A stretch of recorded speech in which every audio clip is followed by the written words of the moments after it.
தசகம் 72. அக்ரூரனின் வருகை.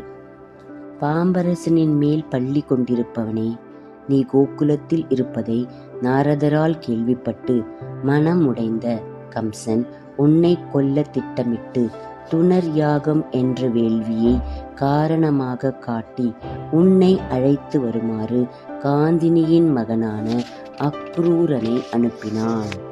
அந்த அக்ரூரன் நெடுங்காலமாகவே உன் திருவடிகளையே சரணடைந்து உன்னை தரிசிக்க ஆவலோடு இருந்தான்.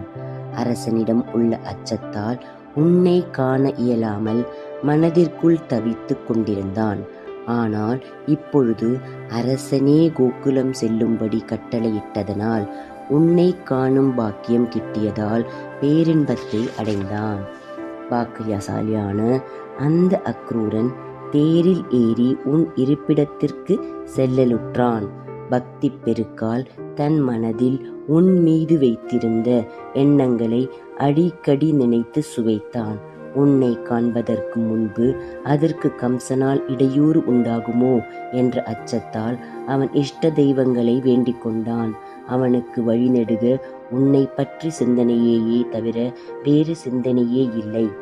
வேதங்களால் புகழ்ந்து பாடப்பட்ட அந்த பரம புருஷனை நான் நேரில் காண்பேனோ, தொடுவேனோ, இருகத் தழுவிக் கொள்வேனோ, அவனும் என்னிடம் பேசுவானோ, அவனை எங்கே பார்ப்பேன் என்ற பலவாறாக உன்னை பற்றியே சிந்தித்ததால் அவன் கண்களுக்குத்தான் செல்லும் இடமெல்லாம் நீயாகவே தோன்றியது. தாமரை மலர் போன்ற கண்களை உடையவனே, உன் காலடி பட்டு புனிதமானதும் சிவன், பிரம்மதேவன் முதலிய தேவர்களால் வணங்கத்தக்கதுமான அந்த பிருந்தாவனத்திற்குள் நுழைந்ததுமே அந்த அக்ரூரன் ஆனந்த கடலில் மூழ்கினவன் போலவும் ஏதோ ஒரு மயக்கத்தில் ஆழ்ந்து இது என்று விளக்க முடியாத பல வகையான இன்ப நிலையை அடைந்தான். அங்கே நீ விளையாடிய இடங்களை கண்டதும் வணங்கினான். உன் திருவடி சுவடு பதிந்த தூசியில் புரண்டான். அப்பொழுது அவர் கண்ட அந்த ஆனந்த நிலையை வர்ணிக்க இயலாது. கிருஷ்ணாவதார காலத்தில் பல பக்தர்கள் பிறந்திருந்தாலும் இப்படி பக்தியில் தங்கள் வயம் இழந்தவர்கள் மிக மிக குறைவே. அந்த அக்ரூரன் மாலை வேளையில் காதில் தேன் பாய்வது போன்று பெருகி வந்த உன் லீலாமிர்தம் நிறைந்த அந்த கானத்தை ரசித்தவாறு இடையர்களின் வீடுகளை பார்த்து கொண்டே உன் மாளிகை வாசல் வந்து சேர்ந்தான். முழுமுதற் பொருளே, பெரியோனே, பலராமனோடு கூடி நீ பசுபால் கறப்பதைக் கண்டு ரசித்தவாறு உன் பக்தனாகிய அக்ரூரனின் வரவை எதிர்நோக்கி காத்திருந்தாய். மற்றும் உன்னுள் பேரானந்த ரசமாகிற கருணானந்த கடலை மடை திறந்து விடுபவனைப் போல் காட்சியளிக்கும் உன்னை அந்த அக்ரூரன் தரிசித்தான். மாலை வேளையில் குளித்து பிரகாசிக்கும் திருமேனியோடு மஞ்சள் பட்டாடையில் நீயும் நீல பட்டாடையில் பலராமனும் அழகாக இருந்தீர்கள்.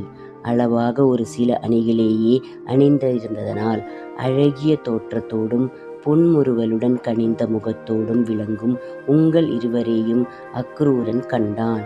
பக்தர்களில் சிறந்தவனான அந்த அக்ரூரன் மிக தொலைவிலேயே தேரினின்று இறங்கி உன்னை வணங்கினான். நீ அவனை எழுப்பி தட்டி தழுவிக் கொண்டாய். பக்தனை கண்டு உன் மனம் பூரிப்படைந்தது. தழுதழுக்க வார்த்தைகள் வெளிவராமல் இதமான சொற்களால் நலம் விசாரித்தாய். பின் பலராமனோடு கூடி அவன் கையை பிடித்தவாறு வீட்டிற்குள் அழைத்துச் சென்றாய். நீ யதுகுலத்தில் பிறந்தவனான அந்த அக்ரூரனை நந்தகோபனோடு சேர்ந்து பேராதரவுடன் பூஜித்தாய். மற்றும் அந்த அக்ரூரன் சொன்ன செய்தியை கேட்டு அரசனின் கட்டளையை இடையர்களுக்கு தெரிவித்தாய். பிறகு உன் இல்லத்தில் அக்ரூரனோடு பல வகையான கதைகளை பேசிக்கொண்டே அந்த இரவை கழித்தாய்.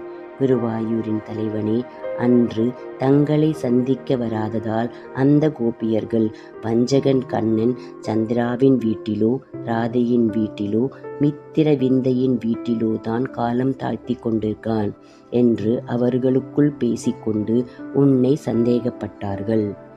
ஹரே ராமா ஹரே ராமா, ராம ராமா ஹரே ஹரே, ஹரே கிருஷ்ணா கிருஷ்ண கிருஷ்ணா ஹரே ஹரே.